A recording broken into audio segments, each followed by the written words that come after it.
Aloha and welcome to Connection to the Cosmos with your host, me, Dr. Lisa Thompson, where I have out of this world conversations with extraordinary people. And today I am so excited to have on my friend, MJ Hurtibise, and I'll bring him on in just a moment. But first, just a couple of announcements. If you have not taken advantage of my free 20-minute meditative journey to meet your galactic family and guides, make sure you grab that on my website at drlisajthompson.com or mysticmanta.com. And if you are coming to Hawaii, to the Big Island specifically, then come on one of my Big Island UFO tours. See the night sky in a whole new way with my advanced Generation 3 military night vision goggles. And for more information on that, go to bigislandUFOtours.com. Okay, I'm going to bring MJ on. Hello, MJ. Hey, how are you? Thanks I'm for having great. me. Okay, let me tell people all about you because we met in Las Vegas at Disclosure Fest, which was a fantastic UFO conference. So I've been really excited to have you on. So let me tell the audience why.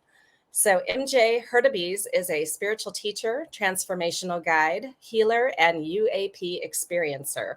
For over 25 years, MJ has journeyed deep into the bond between his inner being and the universe, overcoming fears, guilt, and shame. True freedom, he discovered, begins within. His inner wisdom guided him, especially at the age of 46, when he faced and healed past traumas, leading to a profound transformation. A divine epiphany connected him to higher dimensional wisdom.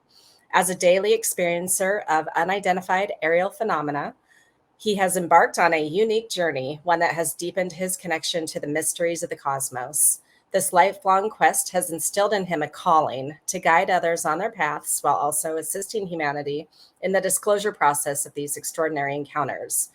Every challenge and lesson he faced now fuels his mission as a spiritual teacher and UAP experiencer, dedicated to leading souls towards healing, empowerment, and spiritual evolution.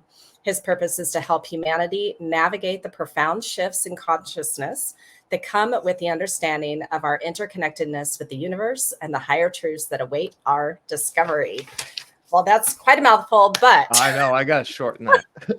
no, it's all good because I think it gives a really good overview of who you are. And I think the audience now will understand like why I'm so excited to have you on. And like, we just had this instant connection at the conference. And so first though, before we get into like how you got into all of this, all how we met and the UAP stuff, I would love for you to share with me and the audience kind of how you grew up. Spiritual, religious, something else? Like, what was this part of your normal reality?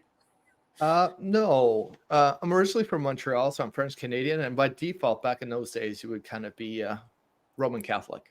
So I was thrown into the Roman Catholic way of things. There's many churches in Quebec if you've ever been to Quebec, but a lot of influence there. And although I did go to Sunday school, I didn't finish the three things. I forget what it is. You do the penance and confirmation. Confirmation was the one I didn't do. Anyway, it just never really sort of resonated with me. But I would throw out various things when I was a kid. I was like, we're inside a being, actually. And the whole goal of this is to understand that we're inside of it. And then we get to create our own universe. Like I'd spit out stuff like that, which absolutely makes sense when seen from, where I'm at now. But back then, it's just like, you're crazy. I was always the alien, and who knew I was the alien? Right. Pretty funny, right? But then, so what happened is I got turned off of religion at a certain point, and I became atheist. And then after, going through various things, I became agnostic because I could see the beauty in the world and thought like, wow, for this to just be some random sort of thing, it doesn't make sense. So I was open to things, and my very first spiritual awakening piece was in 2001. A lot of people seem to have had spiritual awakenings, similar to what happened with the pandemic, right? It kind of a global thing. I mean, you had 9/11 happen. I just finished up being in my first narcissistic relationship, and I got totally crushed. Then 9/11 happened. Then I was totally lost, and I went down the rabbit hole, but I went down the wrong rabbit hole, as a lot of people tend to do when they get into like conspiracy or opening their mind. They go to the dark and want to study like we're being controlled by this or whatever. And that took 3 years off my life. But during that time, I was completely sober and in my bed. And as Eckhart Tolle would say, I was surrendered to, the ego was broken. And I was just like, if there's something out there, I need to know that it's going to be okay. And instantly this energy came through my heart and radiated through my whole body. And the only way you could describe it, although it's indescribable, would be, that sort of angelic sort of piece. And I was wrapped in a sphere of just pure love, acceptance, and timelessness. And I just sat in my bed when that finished, and I was just like, what just happened? And then I said, are you sure? And it happened again. And that didn't change my life, but it opened, that little crack in the egg kind of thing. And Okay. Well, so take us a little further down that path. So, okay. So now you've got the crack open. So then, how were you going about your life? Were you living differently, or was it just a little seed that was planted and then something else happened later? Yeah, it was a little seed that was planted. Like my personal development journey started in 96. And that was like the Tony Robbins, you got to get in state. And, you're trying to achieve all this material success and all these things that are pushed onto you within society, or things that you believe are for you. And so that little crack sort of opened me up. And then things just started to fall in place, sort of like inner guidance that I didn't know was inner guidance. So things at work happening, and I didn't like the communication, and somebody says, go to Toastmasters. And I end up going to Toastmasters, and I get very comfortable speaking. And I realize, oh, this is something I should be doing. Then all of a sudden, now you're getting into when The Secret's released. Somebody, I go on another IT contract, and somebody says, you should be a motivational speaker or something, blah, blah, blah. And I said, yeah, I've thought about that for a long time, probably since the first time when I was maybe 12 and I saw Tony Robbins' Personal Power, those infomercials, right, that everybody used to see. And so on that contract, somebody gave me the movie The Secret. And then that's when I connected to law of attraction and different things. And I really resonated with Bob Proctor. And I went and I studied under Bob Proctor and ran as an independent consultant all seminars for all of his products. Okay. I was fortunate to spend a lot of time with him. But then as the growth happens, you realize this doesn't work in a sense. There's something missing. And then I took another 12 years off from that, rediscovering myself deeper and deeper and deeper. It's like it never ends, right? In a sense, right? Okay. So I think some people would be like, what do you mean it doesn't work? So I would like to know, because you haven't told me this before, but I would like to know, like, what wasn't working, or why you think it wasn't working. Okay. Well, there's different types of people, right? We're obviously wired differently and stuff. And depending, the 7 chakras, right? Depending how aligned you are in your chakras and what's happened in your childhood, like traumas or different things, right? You could have your solar plexus, which is your identity, your confidence and sort of stuff, super active, but you could be a narcissist, right? Which is still a person that is weak. They present as very strong and and the alpha and all sorts of things. But ultimately, they're not strong. They have a limited self-image, and they just need to, protect themselves by being, on the attack, on the offensive all the time. So there are people like that are excellent, what they call manifestors, and they're able to materialize a lot of financial gain. But how many people are extremely successful, whether they're artists, singers, billionaires, whatever the case, and they're absolutely miserable? This is why I say it doesn't work. Okay. And now for the people that don't have the self-confidence because they're on the other half of the weakness spectrum, okay? What they'll find is that it won't work at all because they're not able to get themselves into a state of not attracting, because you don't attract. The law of attraction is a subset of the law of vibration. You become what you vibrate. Right. And with infinite timelines, Bashar Darolanka speaks about this, but there's infinite Earths happening at the same time, and it's just a waveform.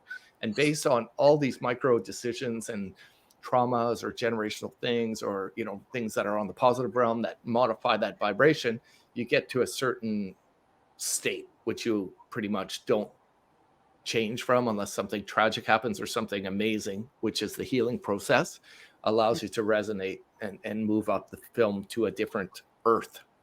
Right. Then that life that you seek is already there. You've just tapped into it. And I think science is seeing that now, where all the possibilities in the quantum field are saying, you could walk through a wall. It would just have to be exact timing, but it is a possibility. And if all possibilities are available, once you observe them, you observing the reality that you want and transforming the vibration that is in alignment with that allows you to receive it effortlessly. Beautifully said. Yes.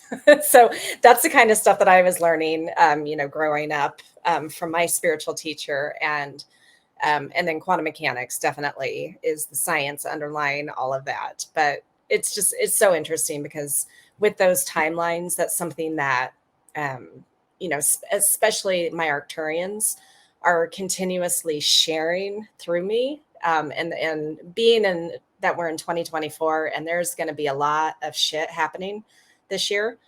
I think it's really important for people to really soak that message in, that whatever state, whatever vibration, whatever frequency you are in, that is your reality. That's what you're experiencing.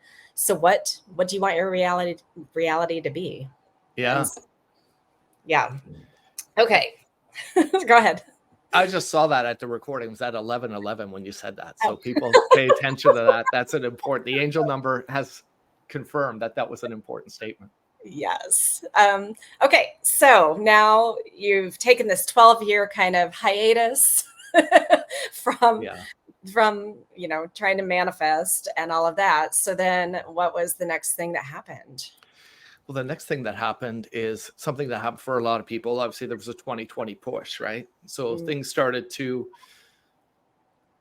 there's a shift, right? It's coming from the higher realms, and how it presents itself, a pandemic, whatever, it needed to be done in a certain way. And that's a great way to get everybody stuck at home in their own environment, thinking about themselves and, questioning their whole reality. So it served a great purpose.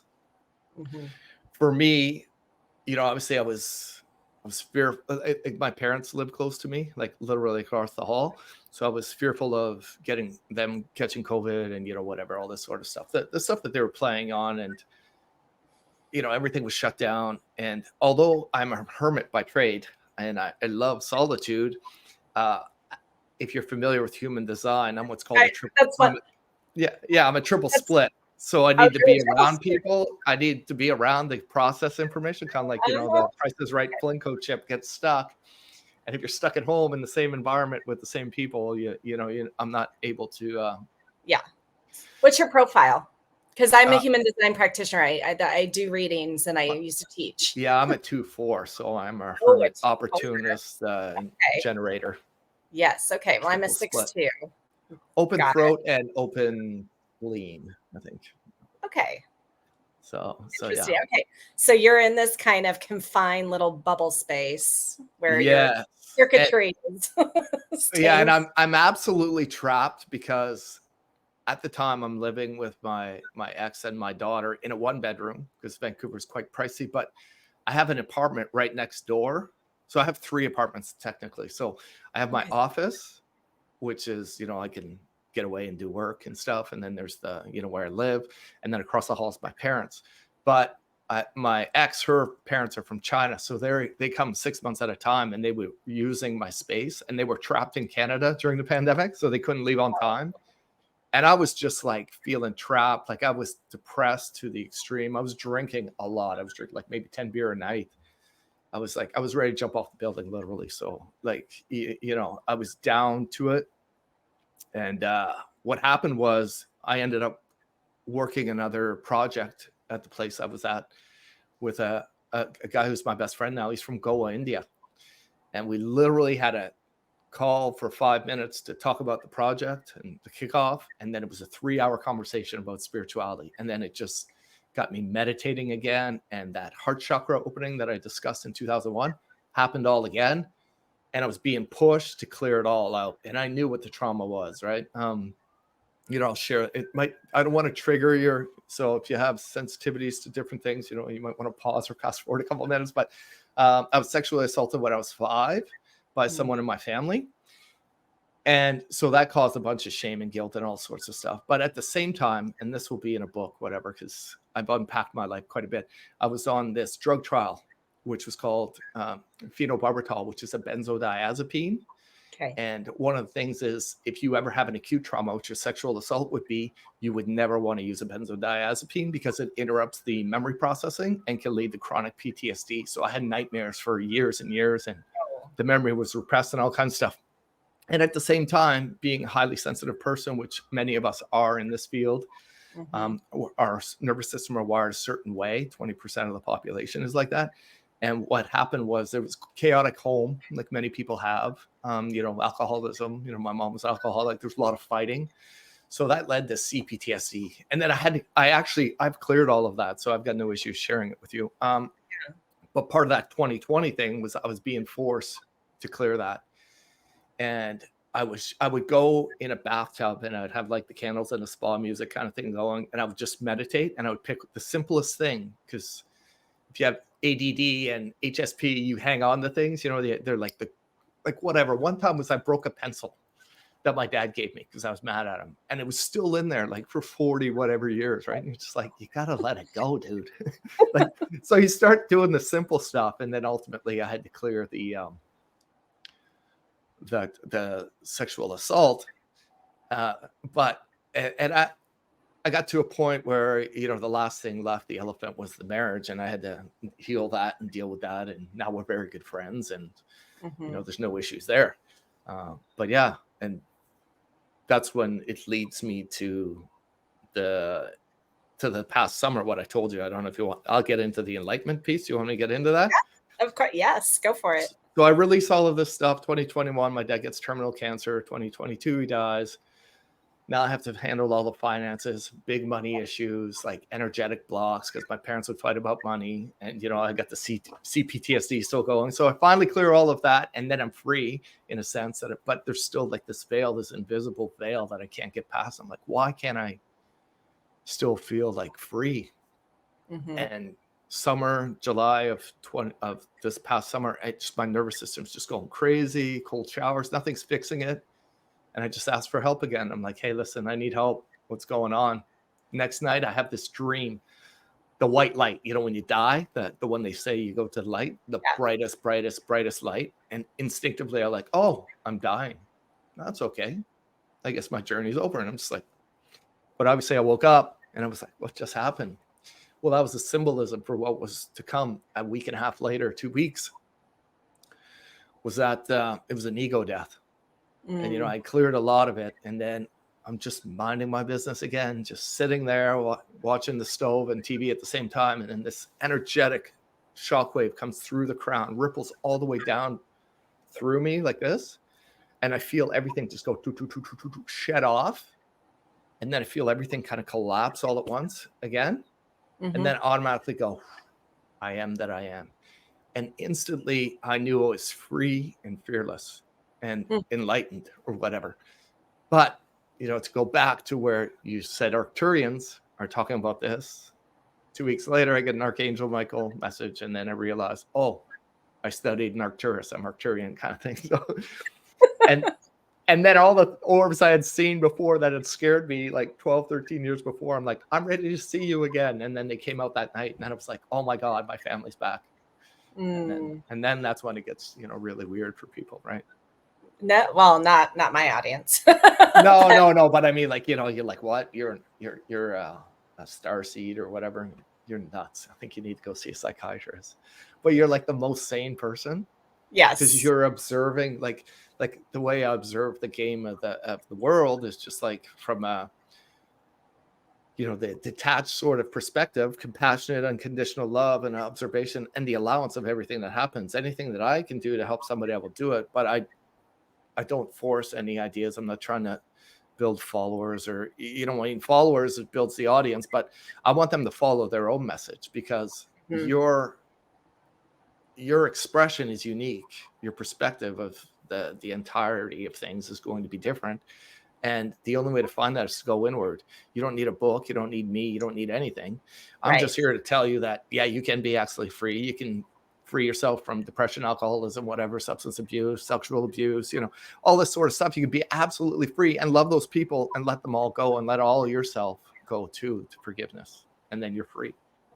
That's beautiful. So, and easier said maybe than done. So what, like, after that happened, I mean, did you have moments where you were kind of reverting back to former MJ, or was it like, no, I'm now in this new timeline, this new Mhm. experience, there's no past? Well, I would say that for the most part, you're operating from a 5D perspective. Okay, so Mhm. you rise above the collective and different things. There are times where you might be in a lower vibration. You know, when you get tired, you get really hungry or something or whatever. You're not sleeping well or whatever.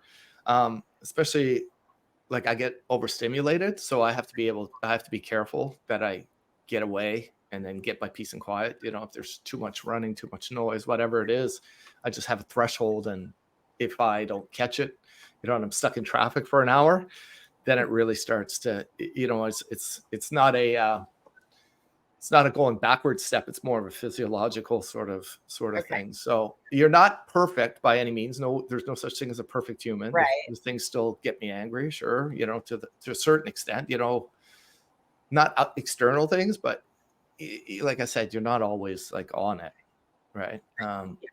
But you I just, learn to do more exercises to focus and center from the Sacred Heart. yeah. And then rather being up here, you know, if you try to push your energy here and then out. Yes, beautiful. Well, and I'm glad that you said that, because I think that some people, they they might think that once you experience that, that there's no, like, no human experience, but no, we're still human. We're still here on earth to Yeah. be human, but we are also, like you and I and others that are ready to shift into that full 5D reality. You know, there is a little wiggle room there. Well, yeah, and people say they want to be 5D and they say, you know, F3D or whatever, you know, people get so emotional about this place sucks and all this stuff. Well, if you don't accept Earth, you're not ready for the next realm anyway, Mm, because it's the acceptance. It doesn't mean you don't want to change things or improve yourself or improve conditions. It means yeah. that you have to learn to accept it all, to be that's what it is. And then once you have that, then there are no problems. There are only things to be dealt with, as Eckhart Tolle would say. Yeah. So, how did you discover that it was the Arcturians after that experience that you were connected with? Yeah, that's a good question. It's how things get put in your way, right? And you know, I'm good at picking up patterns or listening to inner guidance and stuff. So I was on Twitter and somebody liked something that I posted about spirituality or something. And this was before I was back in contact with, you know, my friends. And he said something and he messaged me and then we got chatting, and he's actually seen the Ophanim angel. He's in communication telepathically with them. He's been in experience for like 70 years or whatever. And he's got a lot of stuff. And I said, wow, this is amazing. I said, ask them if they know me or if they have a message for me. You know, I would just like to know. And then he said, here, they want you to watch this Mm, video by Archangel Michael. And I watched it. And what happens with enlightenment is you tap into your own wisdom, but you also tap into cosmic wisdom, like effortlessly. Like that ripple is really a column of light. So you think of the seven chakras, right? The crown here. There's mhm, one above it called the eighth soul star chakra, and that's where your higher self resides. And mhm. once you become enlightened, it ripples in and takes over, and then sets up that column of light and grounds you to the earth as well, right? So you're kind of in both worlds, and that's why I say you center your energy here, right? The Sacred Heart, which gives you access to the sacred mind. And so he told me to watch this thing, and I had just thought of these things that the Archangel Michael said in the video, like the day before, and I was like, "Oh wow, this is cool. This is exactly what I said yesterday." Like, you Yeah. know what I mean? I don't take ownership of it, but you know, they never take ownership of anything you think of, right? Right. Whether it's good or bad, it's just you're in that frequency and you're allowing it to come through. So the way I work is I go deep into something. Like I learned about human design and then I spent like 8 hours for 2 weeks a day, you know, just you know, I didn't get certified in it, but I had to know everything that I needed to know until I'm done with it, right?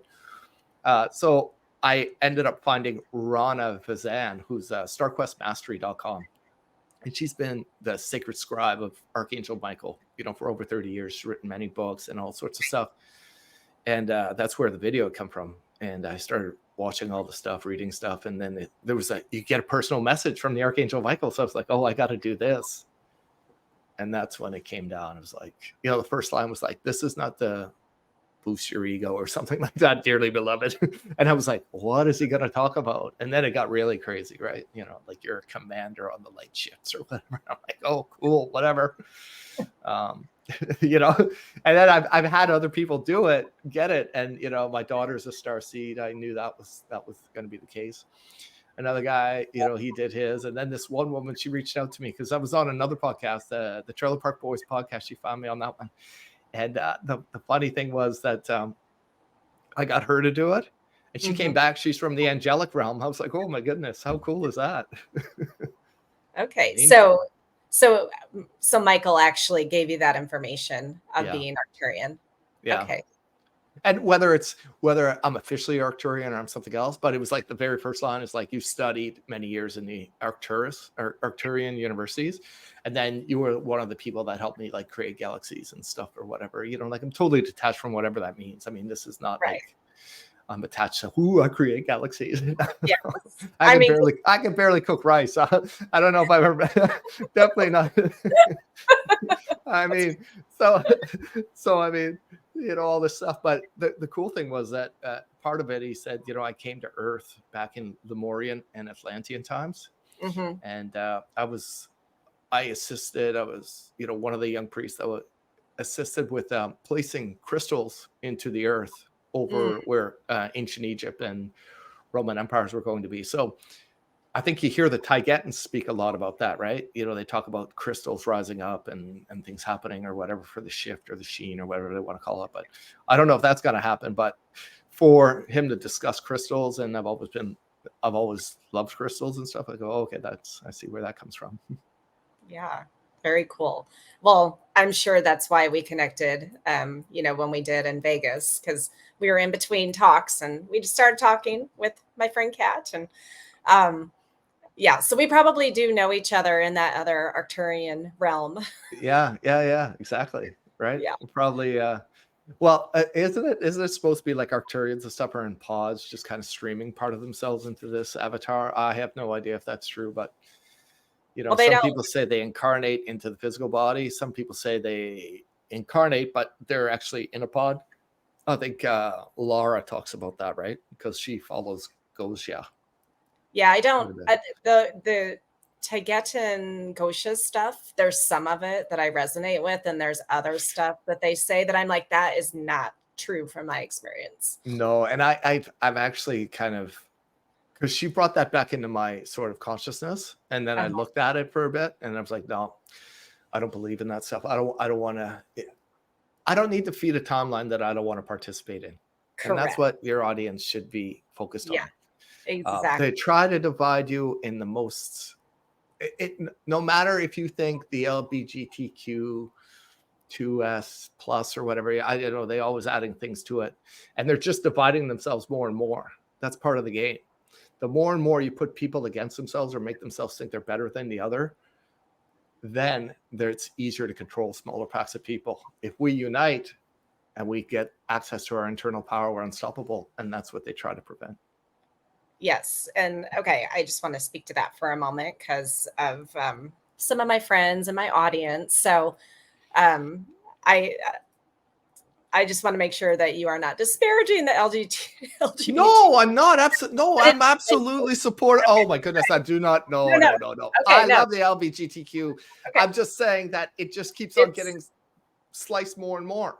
Okay. Like, let's say the U.S., for example, you've got red and blue. I mean, that's pretty much divided, as much divided, right? And they're pushing the polls even further apart to create more tension, even within the parties. Like, I mean, it's getting crazy, right? So I'm all about unity. I love and accept everybody. I had a meeting with somebody who's in one of those religions that wants to convert you. Yes. Okay. And I was guided to have a conversation with him because he's one of my neighbors, cool guy, whatever.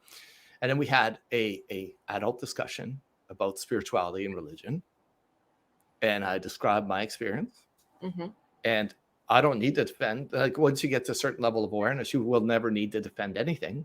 Right. And he just kept on pulling out his iPad and saying, yeah, but you say that.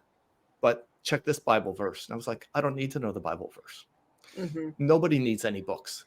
You are what, it's why it's called I am that I am. When you realize who you are, you don't need anyway. You may have come through as a Christian mystic, as a Sufi, whatever. It doesn't really matter which way you came, or as an agnostic or whatever, or as a, spaghetti monster worshiper. But ultimately, when you realize the truth of who you are, although it'll be slightly different for you, Mm-hmm. then you don't need anyone to try to convince you otherwise. And there will be nothing for you to convince other people. You will just try, as Jesus said, I am the way, which is not follow exactly what I do, just understand how I am, because what I'm doing, you can do in greater. Yeah. It's nothing spectacular. Like, it's the most natural thing. Yeah. Okay. So I just want to touch on for the audience, because yes. Thank you for clarifying. I never want to, yeah, thank you so much. no, I know, because I knew that you didn't mean that. And so I just wanted to make sure the audience knew that you did not mean anything about that with that example. Yes. So, because again, as we are shifting into that fifth dimensional reality, really the divisiveness, the polarity that we are experiencing right now in this very tumultuous earth, that goes away. Like, there's no more judgment of people. There's no more division. There's no more like us versus them in whatever kind of realm, whether it's countries fighting against each other, football teams fighting against each other. There's just no more of that polarity. And so, again, from what I have been guided, or to allow flow through me, these different races now, is really like, get over, number one, your judgment of yourself, get over your own divisiveness within yourself, and then see things from that higher perspective and know that everything is all okay. There is no right or wrong, good or bad. It just is. Everything until you show up and make it something. Yeah. Right. That's perception, right? As soon as you make a decision to judge it, right? And when you reach enlightenment, it doesn't mean that game is still not going on. I mean, you're part of Earth. Your mind is in this realm, and you're picking up everything else. You're just like an antenna, and so things are always coming in and out. It's just whether or not you associate with them, or you cast them away, or you just go, "Thanks for sharing. I'm not picking up that idea." Yeah. Right? And it's absolutely true that there is no judgment. But your head is still going. Your mind is on its own sort of wavelength, right? I haven't found, Eckhart Tolle might have figured out the way to turn it off, but I mean, with ADD, it's kind of hard to turn it off. So, so you don't become attached to anything that you think of. Yeah. And that's freedom. It is. It is. And back to the human design paradigm, those with defined ajnas, they tend to have more fixed ideas. And not that that's wrong, but they might have a little more of a hurdle maybe to overcome in accepting new ideas, just because they are a defined system. So I'm curious, is your ajna open, or is it undefined, or is it defined? Ajnas, which one again? The third eye. Third eye. Yes. No, it's close. The only ones open is my throat. So I say a lot of things that people want to say. I have an undefined and throat that people give you that look like, oh my God, he just said what I was thinking. I can't believe he said it out loud. And with the ADD thing, it just flies out, right? And I'm just like, oh, get myself in so much trouble. Yeah. And then, which is the one on the right side? The one with the fears. That's the spleen, right? That's the spleen. Yeah. Yeah. So those two are open. Okay. So with mom with general anxiety disorder and general fear that all parents have and all sorts of stuff. So I really amplified other people's fears and took them on as my own, right? Yes. So I that's part of the healing process, though. I mean, there's the mental, right? Like you think of it as 5 planes, right? There's the spiritual plane, which is really untouchable in a sense, right? Like it doesn't change, right? You can't really hurt your spiritual self. No. Energetic self, this is from higher to lower vibration. So then there's an energetic body, there's an emotional body, then there's a mental body and a physical body, right? Mm-hmm. And when we're doing any kind of treatments, we fix the body, but we don't fix the subconscious trauma and the emotional and then the energetic. And part of my healing journey, the very last pieces that I needed to do was which actually helped me quit stop being an alcoholic, was mushrooms, psychedelics. And at the same time, I could feel it like defining new pathways in my mind, like, Okay. and it releasing and healing and all these sorts of things. And there are times when people have bad trips on psychedelics and stuff, and I'm not recommending psychedelics for anyone. This was just my personal experience, but Yeah. I remember one time just being transported back to the table. My dad coming in, being transported back to the table, knowing I was 12 and just energies, right? You couldn't see the people, but I knew I was at the table with my parents and I could just feel their unconditional love, right? You know what I mean? Like, although we've had our challenges, they have their things, and which is generational from them. I just bawled for like 30 minutes straight. And although I'd like let go of my parents, emotionally and mentally and all, for things that happened in my childhood, energetically, it was still stuck. So I was not free. And I think, the treatment options are going to change. And we're seeing that with, different things, MDMA, LSD, whatever the case may be. And then they're starting to holistically treat the person and realizing that there is a deeper component. Yeah.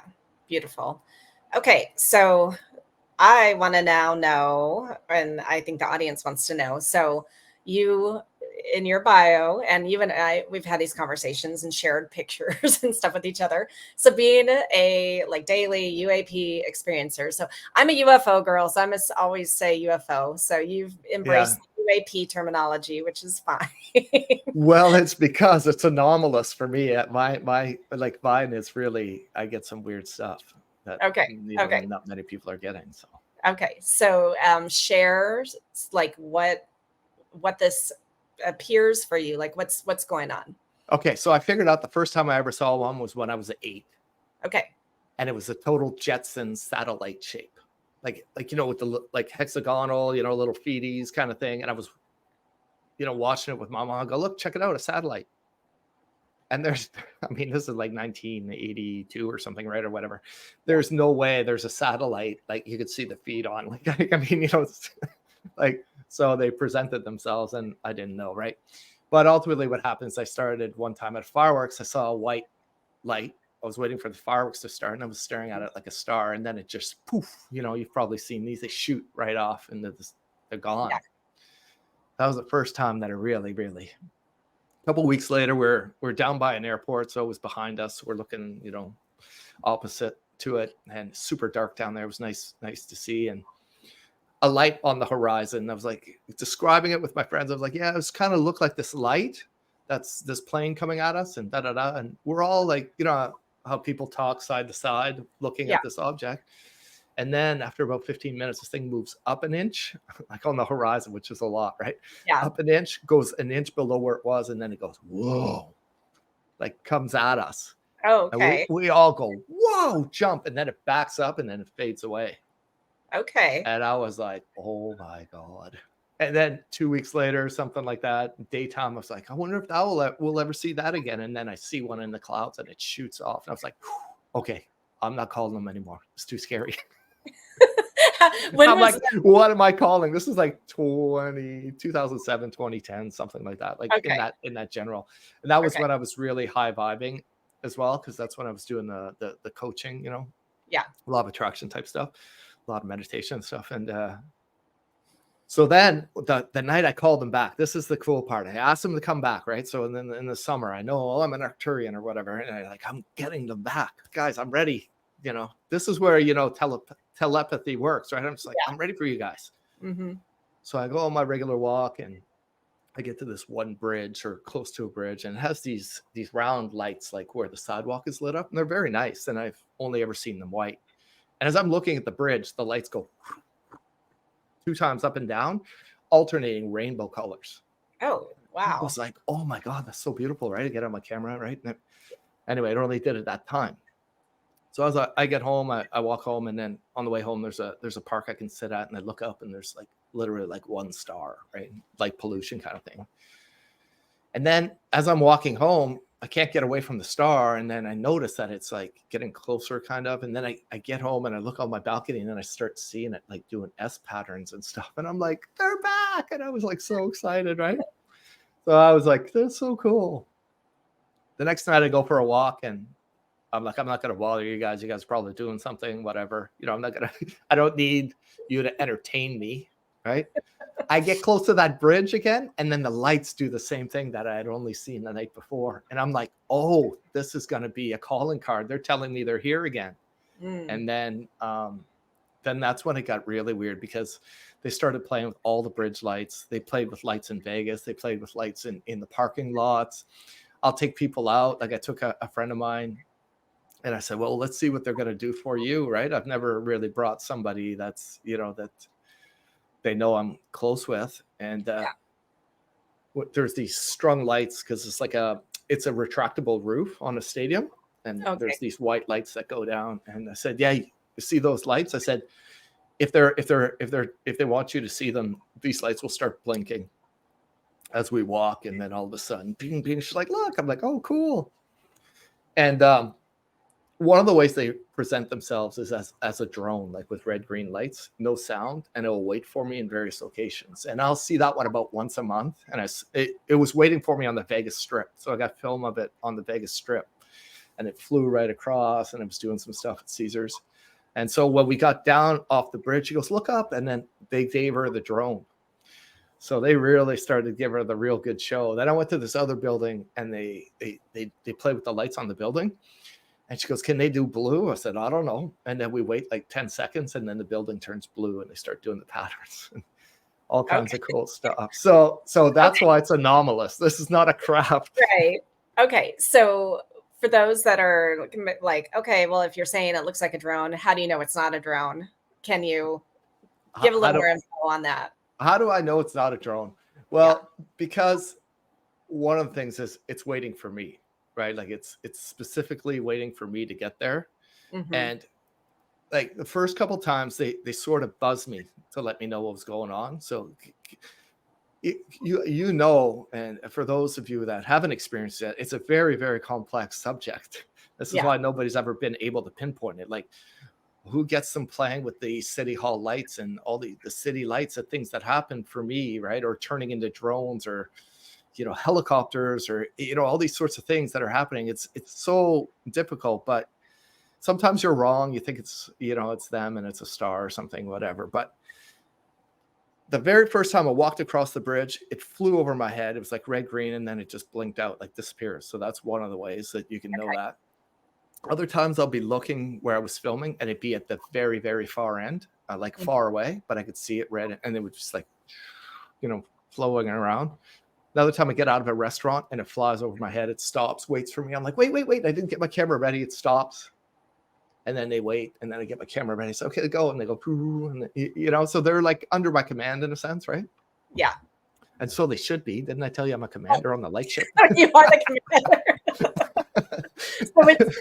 so perhaps it is you talking to you in that alternate reality. Yeah, maybe. Or I'm telling them, hey, listen, can we do this? But it's not like I could call my shot all the time, right? I can't say certain things. But when I say they present themselves as aircraft as well, this is the one that is really difficult to explain without absolutely sounding nutty. But if you watch some of the stuff like Beyond Skinwalker Ranch with Travis Taylor and all them, and they see an orb, and then some magic helicopter appears out of nowhere.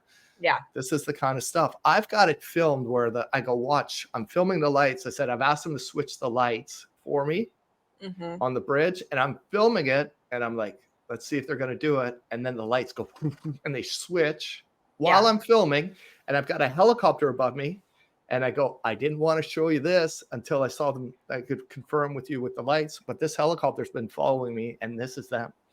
And I go, you're not going to believe that. And then I'll turn around and like I said, look here. And then I film as I walk further down the bridge. I go, it's waiting for me at the bottom of the bridge right now. Take a look at this. And I film it. And then I go, check this out. And then the lights start changing as I'm walking towards them. They start switching all the lights, and then they take off with the helicopter. Okay. It's so weird. Like, like, how do I, and then when I was watching Skinwalker Ranch and that happened, the helicopter appeared out of nowhere and it didn't have a transponder and all that. I said, they made themselves originate close to the base, and Travis, they're like, the government's in on this and all that sort of stuff. And I go, yeah, maybe the government's in on it, but I'm telling you that helicopter's not them, and they're never going to say that's not us, because they would be confirming like we have no idea, but they're actually airplanes and helicopters too. You know what I mean? Like, that is so beyond the realm of, but Yeah. it's normal now in a sense. Do you know what I mean? Yeah. So, okay. Well, here's So an interesting weird. thing that I just thought of based on what you are saying is that so some of these different races, they have cloaking technology. They've got like they can change the way they physically appear. So, do you think perhaps they can physically change the way their craft might be appearing? Absolutely. I mean, there, you know, if you listen to some of the stuff, I mean, obviously, some people think clouds are UFOs. Well, I do Um, a lot of some of them because well, I've I'll seen tell, yeah, craft. well, I'll tell you, yeah. So if they could be a cloud, I mean, could they be a plane? Can they make sound? The reason I started to pay attention when I had like the way a plane is, if you've never seen a plane, like actually like thought about it, it looks like a diamond, a triangle, you know, depending on the light patterns of that specific plane. And I'd never thought about this, but when they first started to show themselves as craft, I forgot to mention the night after I saw them the first time, I went Mhm. for a walk the next morning and a helicopter followed me. And I was like, well, that's interesting.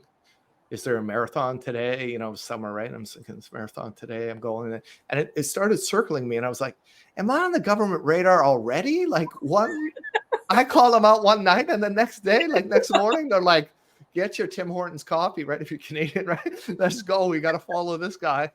So then I thought that was weird. So I get to the top of this park and then the helicopter just stops in front of me. And I'm like, oh, so this is you guys that I took a picture of it. And then I was like, okay, you guys can be crafts too. Like helicopters. This is weird. Yeah. So, Interesting. so the cloud thing, I never gave much thing, but I'm finding some that are, you know, sort of a certain shape. And I had never seen a saucer. I sent you a picture of my saucer, right? I'd never seen a saucer in my life. And it's funny, the lights, when they play with the lights is more exciting to me than seeing the saucer. Where like Mm, somebody would see a saucer and they'd lose their absolute mind, right?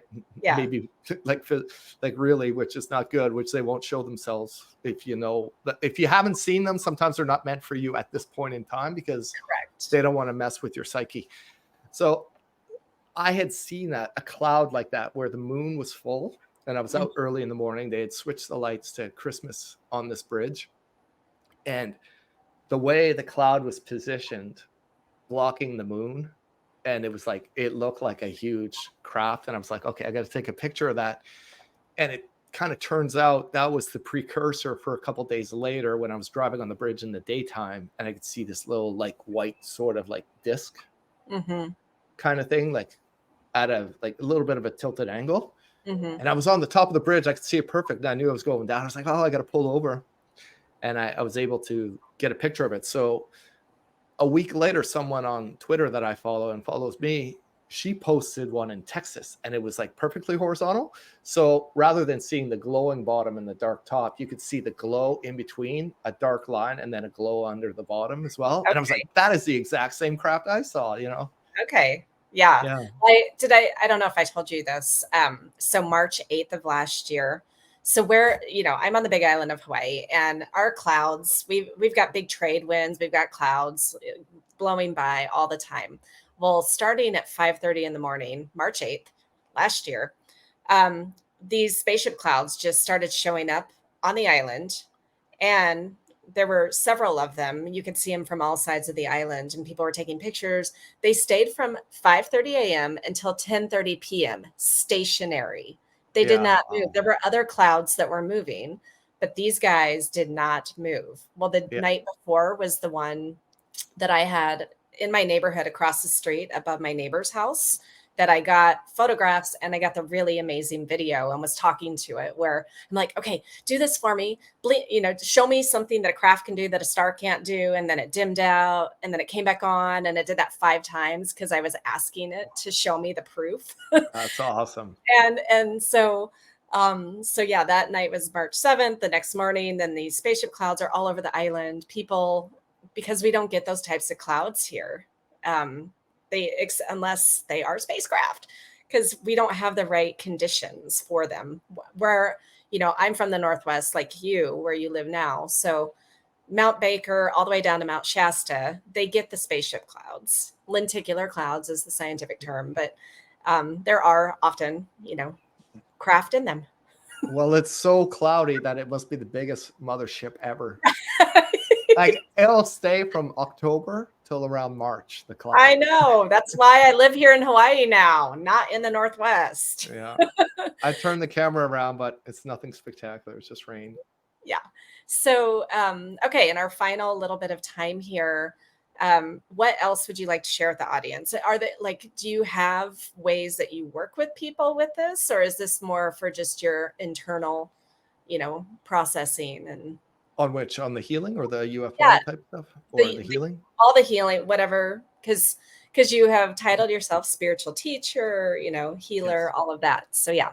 So tell Yes. me So it's been quickly quite a about that. whirlwind. I mean, it's only been 5 months, right? So the website's going to be getting up in the next couple of weeks, and then I'll be taking on some clients to test a couple things. Like I have an idea of exactly what I want to do. It's just a matter of I'm trying to give you the most bang for your buck with the least amount of effort, right?